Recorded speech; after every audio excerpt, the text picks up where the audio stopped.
Be me, Kevin, 45 male, manager for a mid-sized regional shipping hub. Basically, I shout at guys named Tony about pallets and stare at spreadsheets until my eyes bleed. Married to Natalie, 39. Natalie is a project manager. She is organized, capable, and tragically addicted to helping. We have a house in the suburbs, 1,200 square feet, 2 bedrooms. One is ours. One is my office, which is really just a desk, a dusty Peloton we used twice in 2019, and a stack of TurboTax boxes. Life is fine, life is quiet. Mortgage is manageable. Cholesterol is borderline, but manageable. Then the bomb drops. Natalie comes home one Tuesday, looking like she just watched a puppy get kicked. Rachel is leaving Eric. Rachel is Natalie's best friend since college. Rachel is 38, chaotic, works in brand strategy, unemployed, and has the emotional stability of a helium balloon in a ceiling fan. Oh, that sucks, I say, turning back to the stove. I am making chili. I am simple. No, Kevin, it's bad. Eric locked her out of the accounts. She has nowhere to go. I know where this is going. I can feel the walls of my 1,200 square foot sanctuary shrinking. She can stay here, Natalie says. It wasn't a question. It was a statement of fact. Like the sky is blue or we are out of almond milk.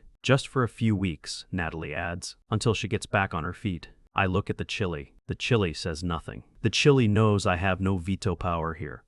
Okay, I say. But she takes the couch. I need the office for work. I do not work in the office. I work at the warehouse. But I need the illusion of a bunker. Fast forward 48 hours. Rachel arrives. She does not have a suitcase. She has 14 heavy-duty tote bags from Container Store, 3 loose laundry baskets, a massive espresso machine that looks like a steam engine, and a cat named Milo who hates men. Thank you so much, Kevin, she says, hugging me too long. She smells like expensive vanilla and panic. I just need to ground myself, you know? Just need to find my center. I nod. Cool. I made chili. Week 1 is fine. Rachel sleeps on the couch. She folds her blankets every morning. She creates a coffee station in the kitchen that takes up 40% of the counter space. I come home from the night shift at 6 a.m. She is usually asleep. I tiptoe around, eat a bowl of cereal over the sink, pass out in the bedroom while Natalie gets up for work. Ships passing in the night. Week 2. The entropy begins. Rachel's stuff starts migrating. A hoodie on the dining chair. 6 pairs of shoes by the door. A stack of self-help books on the coffee table with titles like Reclaiming Your Wild Woman and Boundaries Are for Maps, Not Souls. I come home one morning, and Milo is sitting on my chest while I sleep. I move him. He hisses. I hiss back. We are enemies. Week 3. Enter Gloria. Gloria is Natalie's mother. Gloria is 68, retired, and has weaponized therapy language to a degree that should be illegal under the Geneva Convention. She comes over for dinner to check on the girls. I am grilling chicken. It is the only thing I can control. Gloria walks into the kitchen. Kevin, she says, placing a hand on my shoulder. I feel a lot of resistance in your energy field today. I'm just flipping chicken, Gloria. Are you, or are you flipping your resentment? What does that even mean? She sighs. Looking at the cluttered living room where Rachel is currently crying over a salad. We need to support her, Kevin. This is a transition season. We need to hold space. I am holding space, I say. I am holding 1,200 square feet of space. Sarcasm is a defense mechanism, Gloria says. It blocks the heart chakra. She walks away to go tell Natalie that I'm emotionally constipated. Dinner is hell. Rachel talks for 45 minutes about Eric's narcissism. Natalie nods empathetically. Gloria keeps refilling my wine glass and looking at me with pity. Kevin, Rachel says, mid-sob. I just appreciate you so much. Most men would be so toxic about this. You're like, safe. She puts her hand on my hand. It is clammy. I look at Natalie. Natalie smiles. He's a good one, Natalie says. I feel like a golden retriever who just learned how to file taxes. I just want to go to work. Week 4, the boundaries start to dissolve. Not with a bang, but with a whimper. I come home at 5 a.m. Rachel is awake, sitting on the counter, eating peanut butter out of the jar. wearing one of my old college t-shirts. Couldn't sleep, she says. Anxiety brain. Yeah, I say. Night shift brain. We stand there in the kitchen, dim light from the microwave clock. It's weirdly intimate, not sexual, just domestic. Two people awake when the world is dead. You want some? She offers the spoon. No thanks. I go to bed. Natalie is asleep. I crawl in. Smell of peanut butter lingers in my nose. Week 5. The unreasonable escalation. Gloria calls me at work, at the warehouse. Forklifts are beeping. Guys are shouting. Kevin, it's Gloria. Is everything okay? No. Rachel needs a ride to her Reiki appointment tomorrow at 2 p.m. I work nights, Gloria. I sleep at 2 p.m. Kevin, she uses the disappointed teacher voice. She can't drive. The trauma is stored in her hips. Driving aggravates her psoas muscle. Can't she take an Uber? An Uber, in her condition? The energy of a stranger? Kevin, please. Where is Natalie? Natalie is leading a Zoom call. Be a partner, Kevin. Step up. I hang up. I scream into a pallet of industrial lubricant. Next day, I wake up at 1:30 p.m., groggy. Headache. Rachel is waiting by the door. She looks great, actually. Makeup done. Nice dress. Sorry about this, she says. My mom is crazy, I say. No, Gloria is right. I need to protect my energy. We drive to the Reiki place. It's in a strip mall next to a vape shop. I wait in the car. I fall asleep in the parking lot. Dream about boxes closing in on me. She comes out an hour later, glowing. I feel lighter, she says. Can we get tacos? We get tacos. We sit in the car and eat. She gets salsa on her chin. I point to it. She laughs and wipes it off. You're a good guy, Kevin. Eric would have yelled at me for the salsa. It's just salsa, I say. It's never just salsa, she says darkly. We drive home in silence.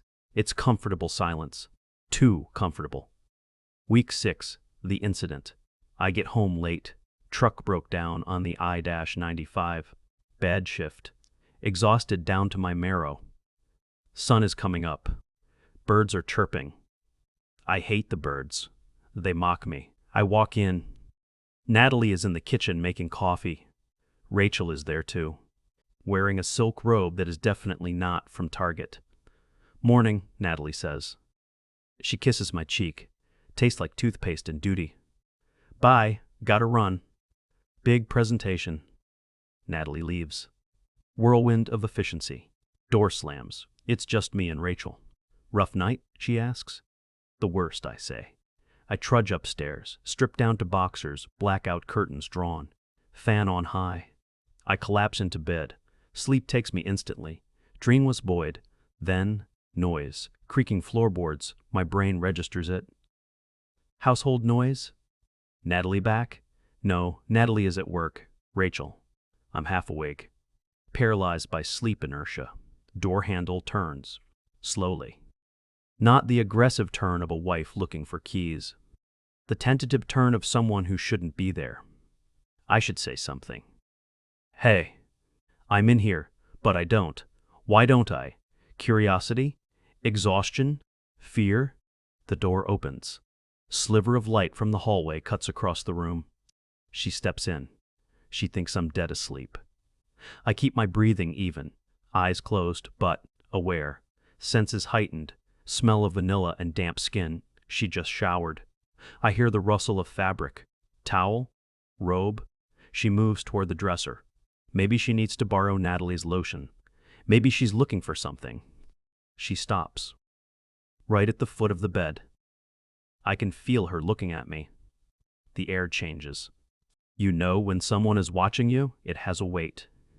My heart starts hammering against my ribs. Can she see it? Can she see my chest moving too fast? Silence stretches. 10 seconds. 20. A minute.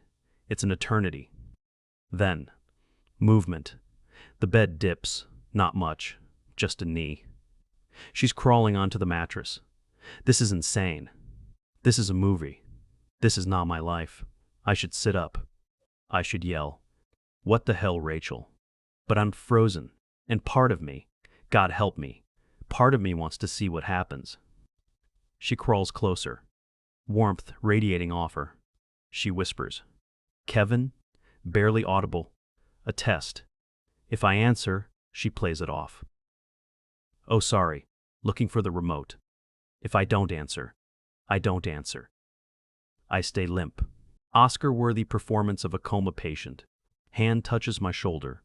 Light, tentative, then travels down. Chest, stomach. It's not accidental. It's deliberate. It's searching. My breathing hitches. I can't help it. She freezes. Hand on my stomach. She knows I'm awake. I know she knows. I open my eyes. She is right there, hovering over me. Towel is gone? Loose? I don't look down. I look at her face. She isn't scared. She isn't ashamed. She looks hungry and sad and desperate. "You're awake," she whispers, not a question. Yeah. My voice is gravel. Croak of a toad. She doesn't move away. She leans in. Hairbrushes my face. "I just wanted to see," she says. "See what? What it felt like. What felt like to be near someone who stays. What kind of therapy? Speak bullshit is this? But it works. Because I'm an idiot. Because I'm 45 and tired, and my back hurts, and nobody has looked at me like I'm a prize in a decade. I don't push her away. I don't pull her in. I just lie there. Passive, complicit, she kisses me. It's awkward. Teeth clash a little. Then it's not awkward. Then it's frantic. Silent. Messy. Selfish. It lasts maybe 10 minutes. Minimal movement. Maximum tension. Like we're trying not to wake the ghosts in the walls. When it's over, she pulls back. Reality crashes back into the room. Heavy. Suffocating. She sits up. Wraps the towel back around her. Stares at the wall. "I have that interview at 2 p.m., she says. Voice normal. Scary normal. "Right," I say. "Good luck." She stands up. Looks at me one last time. Expression is unreadable. Not love. Not hate. Just completion. She leaves the room. Door clicks shut. I lie there, staring at the ceiling fan.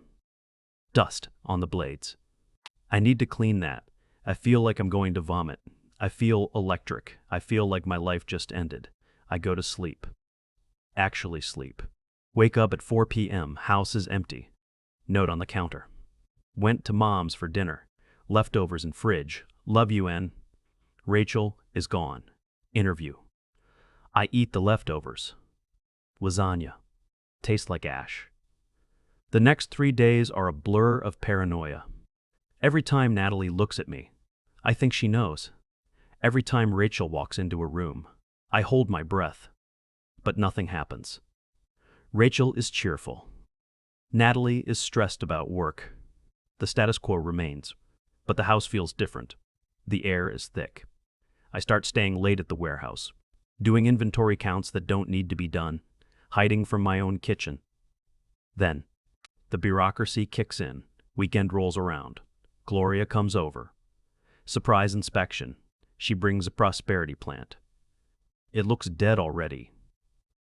"We need to have a family meeting," Gloria says. We sit at the dining table. Me, Natalie, Gloria, Rachel. I feel like I'm on trial, sweating through my shirt. "Rachel has news," Gloria announces. Rachel looks at her hands. "I got the job," she says. Natalie screams, claps, hugs her. "Oh my God, that's amazing. It's in Ohio," Rachel says. Silence. "Oh," Natalie says. "Ohio." "Columbus," Rachel says. Start date is in 2 weeks. I feel a wave of relief so strong I almost pass out. God exists, and he lives in Columbus. "But there's a snag," Gloria interrupts. "Of course there is. She needs a guarantor for the apartment." Her credit was tied to Eric. She's a ghost on paper. Gloria looks at Natalie. Natalie looks at me. "Kevin has great credit," Natalie says. 800 score, I mumble. Reflexive pride. Stupid. Kevin can sign, Gloria says. It's just a formality. Energetic support. I look at Rachel. She won't meet my eyes. She's picking at a hangnail. Sure, I say. I'll sign. Wonderful, Gloria claps. This is community. This is the village. Monday morning, I have to go to a notary with Rachel. Natalie is working. Gloria is meditating. Just me and the woman I slept with, in my Ford F-150, driving to a UPS store. Silence is deafening. Radio is playing classic rock. Hotel California. Cliché. So, I say, Ohio. Yeah, she says, fresh start. Good. Kevin, she says, turning to me. About the other morning. About the other morning. I grip the steering wheel, knuckles white. We don't need to talk about it, I say. I just want you to know, she says. I wasn't trying to trap you. I needed to feel real. I'm not a vibrator, Rachel. I know. You're Kevin. That's why it worked. What the F Stark does that mean? We park. Go inside. Notary is a guy named Ron. Ron smells like onions. He stamps the papers. I sign my name, binding myself legally to her lease for 12 months. If she bails on rent, I pay. It's my penance. The tax for the sin. We walk out. She hands me the folder. Thank you, she says, for everything. She leans in, hugs me. I stiffen. She whispers in my ear. Natalie is lucky. She doesn't even know how lucky. She pulls away, smiles sadly, gets in the truck. I stand there in the parking lot for a minute, staring at the UPS logo, wondering if I should just keep driving to Mexico. Moving day. 2 weeks later, it is chaotic. Gloria is there, directing the movers, me and 2 guys Rachel hired from Craigslist who look like they engage in recreational meth. Careful with that mirror, Gloria shouts. It's a portal. I am sweating. Lifting boxes. My back screams. Natalie is crying. I'm going to miss you so much, Rosh. I'll visit, Rachel lies. We all know she won't. Columbus is a black hole. The truck is loaded. Rachel gets into her Honda Civic, packed to the gills. Cat carrier in the front seat. Milo is screaming. She rolls down the window. Waves. Natalie waves back, sobbing. Gloria is sage, smudging the driveway behind the car. I stand there, hands in pockets. She drives off, turns the corner. Gone. Silence descends. Real silence. Not the tense silence of a full house. The empty silence of a vacuum. We go inside. The house feels huge, and empty, and dirty. Dust bunnies where the boxes were. Scuff marks on the walls. Smell of stale vanilla. Well, Natalie says, wiping her eyes. She's gone. Yeah. We should order pizza, Natalie says. I'm too tired to cook. Okay, we order pizza. We sit on the couch. The same couch Rachel slept on for 6 weeks. We watch TV. Some reality show about people getting married blindly. Irony. Natalie leans her head on my shoulder. You were really good to her, Kevin, she says. Voice soft. You put up with a lot. It was fine, I say. Heart rate spikes. Seriously. The mess. The mom. The driving. Everything.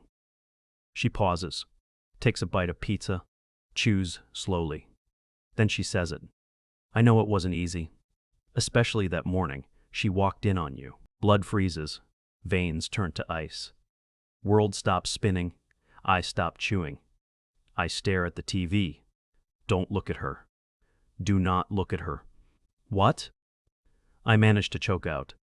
That morning, she says casually, when I left for work. I forgot my phone charger. I came back in like 2 minutes later. She takes a sip of wine. I heard you guys talking. Upstairs. She pauses again. Brutal. Calculated. I figured you were handling it. Comforting her. Whatever. She turns to look at me. I can feel her eyes. Lasers. You're a good friend, Kevin. The way she says friend. It carries weight. It carries the weight of 1,000 unsaid things. She knows. She absolutely knows. She walked in, She heard. Maybe she saw the door ajar. Maybe she saw the towel on the floor, and she left. She went to work. She sat through her meetings. She came home. She ate lasagna. Why? To keep the peace, to avoid the explosion, or because? Because she was tired too? Because boundaries slip quietly? Yeah, I say, voice hollow. Just trying to help. She pats my knee. Pats it twice. Finality. I know, she says. Let's not talk about it. She turns back to the TV, turns up the volume. We sit there, eating pizza, in the house we own, with the mortgage we pay, and the secret we share, unspoken, settled, like dust. Months pass. Life goes back to normal, or a version of normal. Rachel posts photos from Ohio. She has a new boyfriend. Guy looks like a thumb. Natalie likes the photos. I don't. One day, a letter arrives, certified mail, addressed to me, from the apartment complex in Columbus. Rachel broke the lease. Moved in with the thumb. Damages to the carpet. Pet fee unpaid. Total owing $2,400. I stand in the kitchen, holding the paper. Natalie walks in. What's that? I hesitate, just for a second. Speeding ticket, I say. Traffic camera. I was going 45 in a 35. She looks at the envelope. She sees the return address. Real estate company in Ohio. She knows. She nods. Be more careful next time, she says. She opens the fridge, takes out the almond milk. We're out of eggs, she says. Can you go to the store?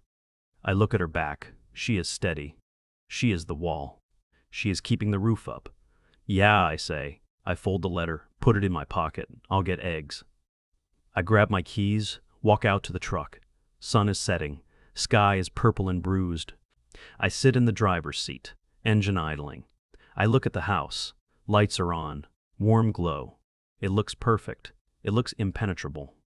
I put the truck in gear, drive to the store, buy the eggs. Pay the $2,400. Keep the secret, keep the life. Sometimes the cost of doing business is just higher than you thought. Sometimes you pay for the silence. And sometimes you realize everyone else is paying for it too. Drive home. Park. Walk inside. Lock the door.